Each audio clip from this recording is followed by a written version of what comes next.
period, we would also put out a notice for a hearing with your building corporation. This is of a size that you wouldn't do this as a general obligation bond. I know you guys have recently done a couple general obligation bonds. I think maybe it goes back to 2020, the last time you used the building corporation. And just as a refresher, the building corporation, they really pretty much exist on paper. They kind of meet to authorize bonds on your for the lease. Assuming the lease is executed, then we have to put out another 30-day notice. We'd come back to you guys in October to actually authorize the specifics. And at the end of October, then we would be through authorizations. We'd work with you, Mr. Bolin, and we'd confer with Baker Tilly, with Jay, as to when you actually needed funds. The marketing process, if we just waited and started at the end of October, would probably take 30 to 60 days, depending on if it's negotiated or if it's public sale. But at the end of October, you'd be through the process. So with that, I'd be happy to answer any questions, or I can turn it over to Jay to talk about the financial aspects. Anybody have any questions? I guess, Jay, it's your turn. Hey, one thing I want to mention. The statute requires that we have some information available. There's some information available with the agendas. Some of it, it's just statutory. We have to do some, Jay helped us do some calculations, but that's available on that back table. So, thank you.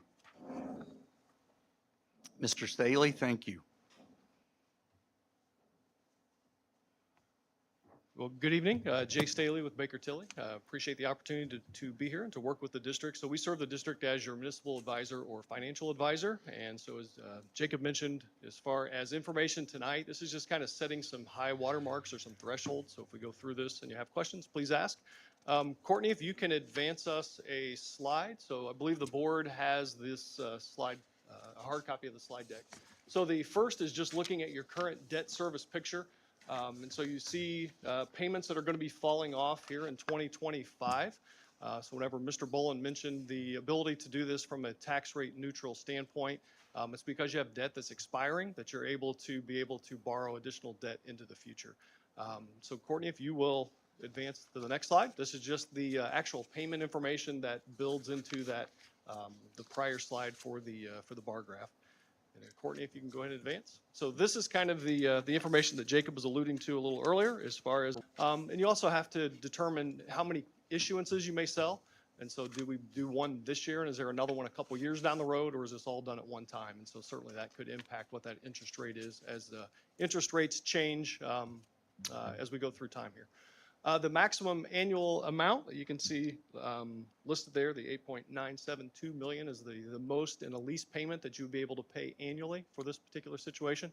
The tax impact is listed if you did not borrow anything, but as we mentioned, you have debt falling off, and so the incremental tax rate impact is what's listed last there, and it shows all zeros, so meaning this would be tax rate neutral based upon the current assessed value. So if assessed value should decrease, then certainly the rate would go up, but the opposite is also true. So if assessed values go up, you could actually see the rate come down a bit. But based on current assessed value, it would be a tax rate neutral proposal that you have going here. And Courtney, if you will advance one more slide. So kind of filling in those blank spaces from the original slide when we opened as far as the debt that you would have on the table at that point in time. And so it fills in those bar graphs. And so the one that we've had conversations with is just making sure to be able to provide some flexibility to the district moving forward. Certainly as you've gone through this process, you're going to need dollars to be able to tackle several pieces of equipment as well as several facilities. And so we'll want to make sure that we continue to be able to do that moving forward. So I think that is all of the last piece of information is just the payment schedule that feeds that. Happy to take any questions. This public hearing. Make a motion, we adjourn the public hearing. I'll second. I have a motion and a second to adjourn. All in favor signify by saying aye. Aye. All opposed, same sign. Motion carried. So next, we will move into the regular session of the Metropolitan School Board. So do we have any public comments regarding? Okay, so we're we're over on that. So, next, we have listed the consent agenda. Do I have a motion to accept the consent agenda? I'll make a motion. Okay, I'll second that. I have a motion and a second to accept the consent agenda. Any questions? All those in favor of the consent agenda signify by saying aye. Aye. All opposed, same sign. Motion carried. Field trips, we do have a couple that need approval. We have the girls volleyball overnight. It's going to be July, or it was held for a team camp, July 12th through the 14th. No district funds were expended. Need your approval on that, and I'll go ahead and do the second one. We'll just do them both together, if that's okay. The girls soccer overnight, that's going to take place August 30th and the 31st. It's the Panther Invite, Evansville, Indiana, and no district funds expended on that. I recommend approval on both. Do I have a motion to approve the student field trips for the girls volleyball and the girls soccer overnight? I'll make a motion to approve the volleyball and soccer overnight. I'll second. I have a motion and a second to approve the student field trips overnight. All those in favor signify by saying aye. Aye. Aye. All opposed, same sign. Motion carried. Next, we have the report, Mrs. Susie Lips. Hi, good evening, everyone. Tonight, we will highlight two of our district programs, food services and transportation. We'd first like to welcome Kurt Bodell from Food Service. He is our director. He feeds us well. Good evening. Thank you, Mrs. Lips. So Kurt Bodell, I'm the food service director for the MSD of Martinsville, and thank you for allowing me to come talk to you on a few different topics. So I always like to have good news. Sometimes there's bad news and good news. I just have good news usually. So my first slide here talks about some great programs that happened over the past 3 months in our department. So the USDA had some funding for our families. The first one there being brand new this year was Sunbucks. So it was a EBT card to all of our families that qualified for free and reduced. So they received a PBT card in the month of May and June. That was help of our technology department and our food service staff. But total amount there is about $250,000 that our families within the MSD of Martinsville received to help provide groceries and things for their families this summer. And then next up is our summer meal or program. We call it Sun Meals. So that's our typical summer program we've done for about 15 years here. Nothing new there, but great success there. And then brand new here in the state of Indiana, we're actually the very first district in the state to bring this, but we actually, it's called Meals to Go, but actually it's a meals delivery program. So within our families living within Ray, Baker, and Southwest Jefferson Township, we provided meals via school buses. So we have, as a school district, director-wise, we work great together. So when I went to technology, the other T word, transportation, and says, hey, I need to feed kids, it's not about, let me see, or, what's in it for me. It's about how can we do it, and this was a program that allowed us, every week, we provided food on the porches of approximately 75 students in those townships. So ends up being about 10,000 meals. And then one of the special things is we were able to employ people that lived around the area. So that also threw money back into that local economy down in Paragon. So it's definitely a great thing. So there's some pictures of it, of them packing meals, loading school buses. So that's one of our great successes over the summer here for the MSD of Martinsville. And then the second part, it's just current items. It's always great as we start the school year to kind of hit on what's important, what matters now. So as the MSD of Martinsville, we provide breakfast for free for all of our students. So that's going to continue this year. Even on Wednesday with that adjustment, they're still going to have breakfast available all 5 days and then at all of our schools. Meal prices. So as many of you know, groceries have gone up within your houses. However, here at the MSD of Martinsville, our staffs worked very hard to maintain meal prices for next school year. So we're very proud of that and just something that I'm very comfortable that we're able to, provide that for one more year at the price that we were at last year.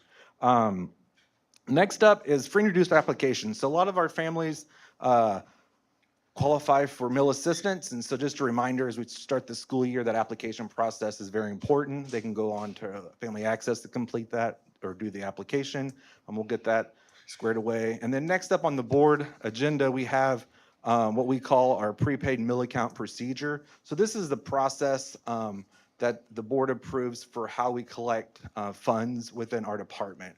And so the only change we're asking for there is that high school amount to go to $10 negative before we work with the guidance counselors to provide them with a ticket. I mean, all of our students, we have processes in place to make sure they have food, and that's thanks to our great community. We have a lot of community partners that kind of help in the past with that, but that's just a small change to that meal account procedure. And then one of the things as we start the school year, definitely, you'll see us at the backpack giveaways and our school open houses, so make sure you stop by and check us out and say hi to all the great team that we have in food service. So any questions before I have my seat? We're good? Okay. I have a question. Is the free and reduced, is our district getting larger on free and reduced? So as the state of Indiana as a whole, it is growing. As our district, I mean, we teetered around that 48 to 51% for approximately the past 4 years. We saw, that increase during COVID, but it's just kind of stuck around that 50% mark. Okay.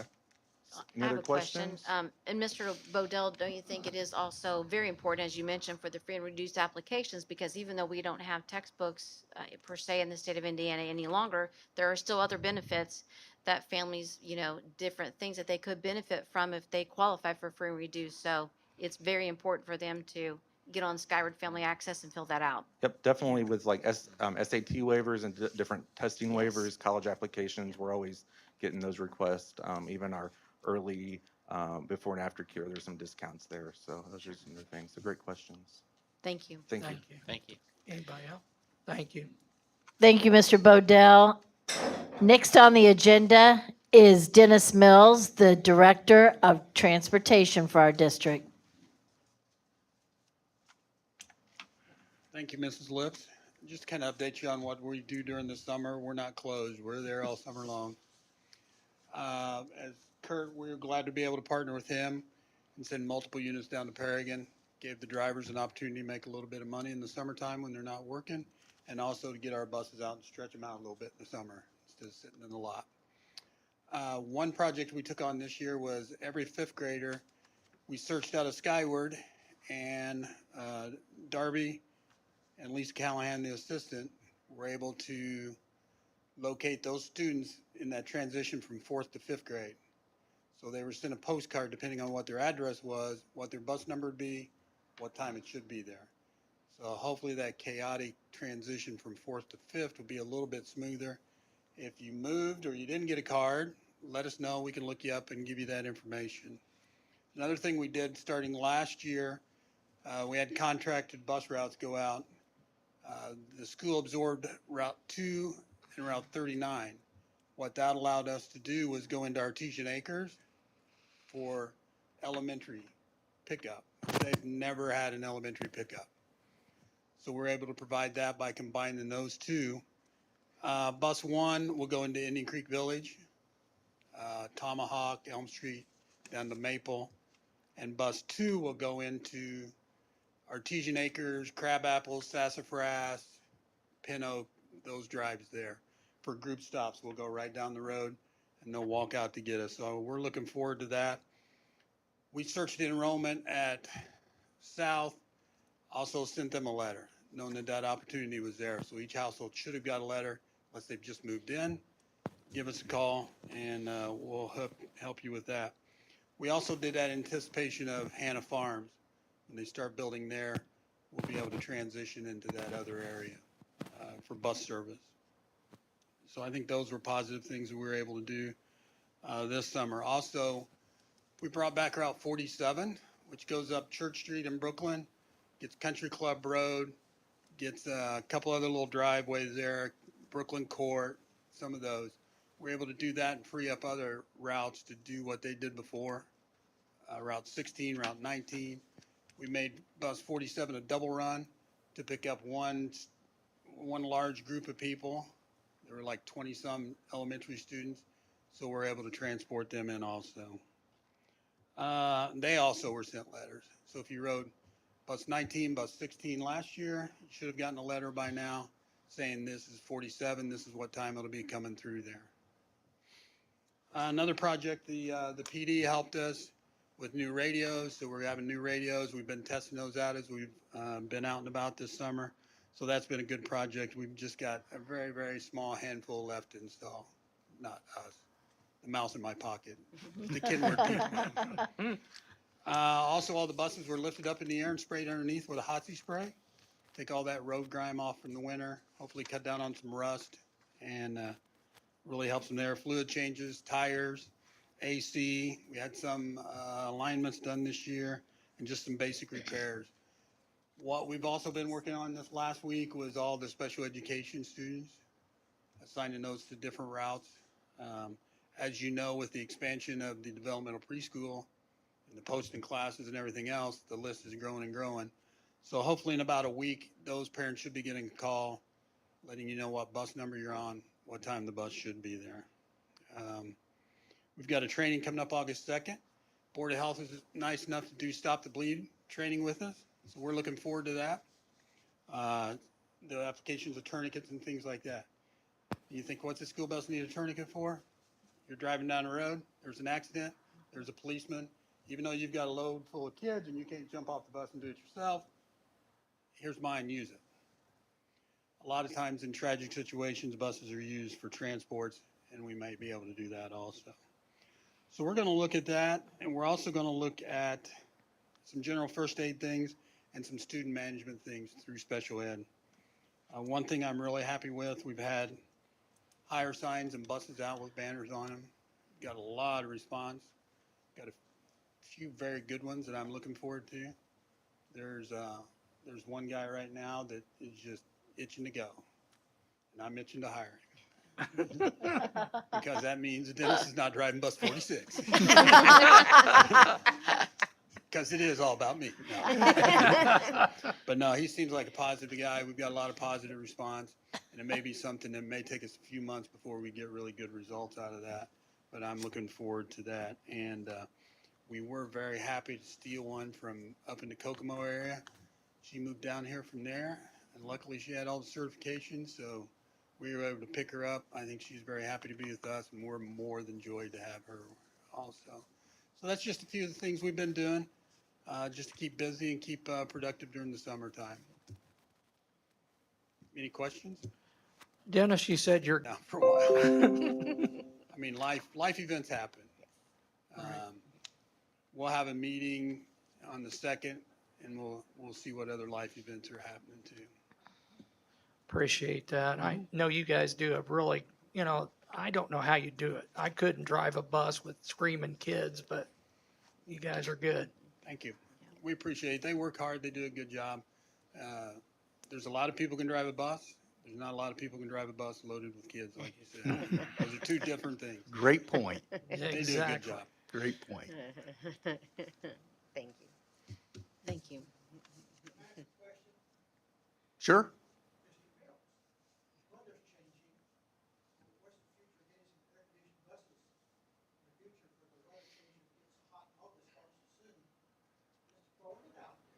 It's okay. We need to really get this financial stuff under control, don't we? Yeah. That all goes into the whole process, of making the operations fund better so that we can do more with buses, bus drivers, custodians, maintenance, the whole works. It all goes hand in glove. And that's why we're tackling this whole project, is to make it better for everybody. So hopefully in the future, you can have something like that.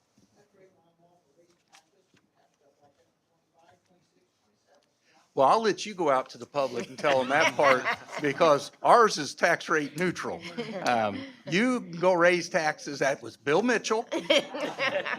Bus number, I won't even do that. But thank you. Dennis, thank you. One thing to consider, you talk about the price of bus. What we call them special purpose buses, the little white buses you see the sports guys driving, all that. you take 16 years back when I first started, I could buy those reasonable. Now, those special purpose buses are what we were paying for a big bus before. I mean, that's how much it's went up, just as a gauge. That's a rough gauge. But we're very happy with the support we get from the school. We have a 12-year replacement plan. As they age, we replace them in a systematic way and go from there. And I think it's important too, Dennis, to note that I know you mentioned special purpose buses, things like that, but even if someone, particular student has to attend a different facility, we're still mandated to transport, that particular student. So you don't just drive the regular routes, you also have a lot of special routes during the day that you have to transport students to different facilities and back. So We're looking at about 7, 8 students that go out of county, some into Marion County to different facilities. Yeah. Add on the McKinney-Vento homeless people, add on the DCS foster care people. I mean, you can end up going different directions. That's the part that nobody knows Right. anything about, Exactly. right. right? Exactly. So we really Thank you. appreciate Yes, really what the appreciate it. transportation department does and the bus drivers every day. They're the first ones to see the kids every morning, the last one to see them in the evening. And I will have to say, Absolutely. Mr. Boland is awful cheerful at 4 o'clock in the morning when I call him. Hey, it's a little foggy out. You want to come out and drive around? But no, I appreciate it. Thank you. Thank you, Dennis. Thank you for sharing, Mr. Mills and Mr. Bodell. Just a reminder to parents in our district, you can still enroll your children at any grade level in Martinsville schools for this upcoming school year. Families can enroll by clicking on the enrollment icon on the district website. All of Martinsville's elementary schools have pre-K and kindergarten available spots for this coming year. For pre-K, the MSD of Martinsville has free tuition and reduced rate scholarships available at all of the 7 elementary preschool programs. This also helps to protect that education fund that Mr. Boland was talking about earlier. To enroll parents, you can visit the school or you can go to Central Education Center if you don't want to do that online. Our first day of school is Tuesday, August 6th. This is an exciting time of the year for parents, students, and staff. We're looking forward to our student first day, Tuesday, August 6th. If you have any questions about procedures or buses or food services or anything involving schools, you're always welcome to stop by here at Central Education Center from 8 a.m. in the morning till 4 in the afternoon. Thank you very much. The next thing we have is just for report only for the board's purposes. It is the last year's financial report. No action to be taken. That was put on the agenda for public consumption. The next one is Form 9 report. Once again, no action to be taken, no vote, but it is informational. So that has been presented to everyone there. The next section we have is first read for policies. That obviously, one thing that we ask community, also board, if you have anything that you see that's a red flag that you want to be, bring to our attention, bring up or make suggestions on, this is the time you read them and make some recommendations and suggestions before we have a second read, which is when the board takes formal action and takes a policy and makes it, votes on it.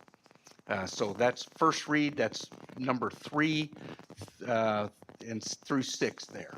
For those, Eric, can I ask a yes, question on this? sure can. I was looking at this, and it may be right, I just want to make sure the 3220 that's later, it's actually showing later down on the old topics. I don't think it went to a first vote. I think we passed it in May. It wasn't on June, but it's on old business. And my question It's is. 31, it's yeah. point 31, Eric, and I And it think just it has a small date. change, so I don't know if we can approve it without having a first, I think we probably ought to have a first read. Yeah, and because push it's that up a to the date first read. change. I just Yeah. want to make sure before we got past the first Without, read as a if move. you want to do that as a board, move it to first read Okay. with unanimous I wasn't consent sure. there. I didn't know if we could do Yep. it or not. So Yes. even if it's a little change, it's a minor Which change. one was that point? 31, the Teacher teacher appreciation grant. Okay. It's just a 15th to a 31. 13th with this. No, that's, Just want to make Good sure it's point. right before we got that. And, Wanna do and it right. Kurt, the one you were speaking about earlier when you spoke, it's in first read. Like, we're not taking action on it this evening, but it is in first read. And I saw the $10 change, negative $10 change. Thank you. Thank you for that. Any other comments on that before we go on to old business? anybody else? Okay. All right, on old business, wanted to bring up a couple of things. Clarification point for a few. There were some questions regarding Nurses Direct, which is something that the board and the district partnered with end of last year. Went really, really well. Just for your information, what it amounts to is if a child goes to the clinic in any of the schools with an acute symptom, sore throat, something like it might have strep, something like that, they go down to the clinic. In the past, they would contact the parent, and the parent would come and get them and take them to a doctor, and then either bring them back if they were okay, or take them home with some medications or for treatment. With Nurses Direct, the parent doesn't have to leave work. They can opt into that where the nurse practitioner sees them virtually along with the nurse in the clinic with some equipment we have there. So we've partnered with them. So that keeps a parent from having to come into the school. They can stay at work. We have heard great things from parents that have utilized this, thinking that, wow, this is a great benefit for them. And once again, it's something they can opt into or opt out of. It's totally up to them. So when they get that phone call, they get to make a choice if they want to utilize this service. So I think it's a great thing. Just so people know, it is not a counseling service, because there was some people out there talking about, well, they're doing counseling virtually. No, that's not this. This is acute symptoms for a clinic to keep kids in school. That's what it is. So just try, now if you have any questions or something, contact us. We'll be glad to answer any questions. But like I said, so far, board, from our vantage point, we've heard nothing but great things. Eric, on the opt-in and opt-out, how do you allow the parents? Is that through Skyward Family Access? Is that through a hard copy? How did the parent opt out They if actually do choose to? that. The clinic calls them because they haven't gone to opt in and opt out yet. So Okay. we haven't got that in the system. So they'll call the parent, and then the parent can get faxed or emailed, scanned to email the form, and then they can opt in. Need my Yes, help. we are He's very happy good. about that. So We are he doesn't happy. need my help. Mr. Rowland, even if they opt in, will the parents always be called before Yes, that service yes. is used? Okay. Absolutely. The parent gets called anytime Regard. that the kid comes down showing some of these symptoms, they get contacted, right? So now it's just another avenue for them to utilize so that they don't have to actually leave work to come in, and they can take care of something real quick. We can even do the strep test and stuff like that right there. So it's really a great benefit, great asset to our families. So we're excited about it. So I just wanted to clarify that for our community, for virtual land out there. If you're hearing something different that's going down the wrong path, tell them to contact me, okay? The other thing I wanted to highlight before I get into the On My Way pre-K part, Mr. Mills talked about the radios.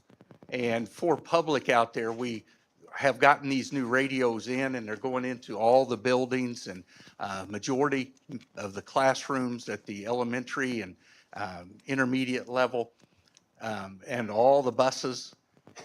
That is a big deal for us to utilize this system, and it's connected with the 911 call center here in the county, direct connection. This is a great thing for safety. So the board, if you remember last year with our bond issuance, was all about safety. And we put in the new camera system, which if you talk to the principals and stuff, working fantastic. We got the top of the line. We did a great job with that. So I applaud you for doing that. And then the radio purchase for safety. We can even communicate with police on our radio. So no matter where we're at in the district, we have the repeater system. We can communicate with the digital system, and we can communicate with law enforcement. We can communicate with each other. This is a huge upgrade. So I thank you, board, for doing that, because the cameras and the radios, that's big. People don't see it, but that is a big safety feature for our schools and for our families. So thank you It's for the that. top of the line, it's the best, and there are other schools who are going to follow suit just because of what the MSD of Martinsville has done, so we're pretty proud of that. Yeah, we've had some calls in asking, okay, we've heard about this. How's it working? And then whenever I send them a screenshot of what I'm able to pull up on my phone, and they're like, I have to do that at a desktop. We don't. So it's a great system that we've purchased. So that's where this financial stuff, where the bonding stuff, that's what that's used for. We didn't have to use operations fund money to do it. We did it with our bonding capacity and used it strategically so it benefits our school community. So thank you for doing that. Then on my way pre-Ks, talk about another benefit. Mrs. Lips alluded to it. We have gone down this path, and I know Mr. Jackson was a big proponent of this early in the process, so I thank you for that. We've had some others talk to us about On My Way Pre-K, 4-year-olds having the opportunity to have free daycare, basically, or subsidized. It is a big deal to look at and to participate in. It is big for our school community. We have preschool at all 7 of our elementaries now. And this On My Way Pre-K is a big part of that. And it would not have happened without Mrs. Soniga, Mrs. Oswalt, who has just recently taken a job in Bloomington, and Mrs. Grant and Mrs. Oakley, for what they had done in the office to set us up as a district to be at level 3 already, which means nothing to you. But I can tell you it's a big deal. The state, the lady at the state said, we are going to use the MSD of Martinsville as an example of how you take the bull by the horns, how you do this and implement this with fidelity and do it strategically, intelligently, and do it the right way to where you can start it relatively quickly. How does it benefit us? It helps our district. It brings funding from the state to our district, which is funding that does not come from education fund or operations fund. It comes from its own revenue source, which then can offset some of our costs. Great, great program. Mrs. Soniga, would you please step up to the podium? I want the audience in virtual land and also the board to be able to see you. She's carrying a binder that started out with just 1 page. And that started out at well, when did you all start this? Back in? We started visiting schools in February. Yeah, February. Whenever I started seeing them in March, and all of a sudden, that table up there in that one office, and I would see Tiffany and Lisa and Jenny sitting around that table, and there's papers everywhere. And there's more color coding stuff going on at that table than there was in an elementary classroom. It was unbelievable. But could you speak to what we've done, how it's important for our families, and how it's important for the MSD of Martinsville? Sure. All of our teachers, we have 8 sections right now. We had to add a section at Smith because we had a wait list of 15 families needing their kid to have pre-K. So we added a section, and each one of these, my Bible here, is all the credentials that our teachers have to be a part of this On My Way program. They have to have background checks. They all have to be CPR trained. They have to be TB tested. They have to have 20 hours of training every single year. They have to have orientation from us. So we have to keep track of all their credentials that they are all certified to be in these classrooms. Another thing is that we are following the curriculum from the state. So they will have pre-K, they'll have academics. So it's not babysitting. This is still academic, but we also know how important it is for 4-year-olds to play and have social interaction. 1/3 of their day has to be free choice. So part of the Path to Quality program is there has to be 10 centers set up for these children. It's dramatic play, it's sensory, fine motor skills, reading, all these different 10 centers. And the kids have free choice to play with whichever center they want to. And they have to have 2 hours of that every day. So it's not go in and sit at a table and learn about ABCs and how to write your name. It's social interaction, but there is also academics involved because the teachers are doing assessments 3 times a year. We have to do that. That's one of the On My Way regulations that we have to do. We have to be inspected by the state to make sure that our facilities are safe. And we had that inspection. We had those in April. And then there's another entity that we have to have, which is called Pass the Quality. That's the level 3 that Mr. Bowen mentioned. Level 3, we do not have any level 3 facilities in Martinsville except for our 7 elementary schools. So, and by becoming a level 3, we're given a $1,000 check for each of our pre-K schools to help with supplies, snacks, stuff like that for our kids. So getting to that status also gives us awards back. Currently, of our 109 kids, approximately 90 of those 110 kids are free.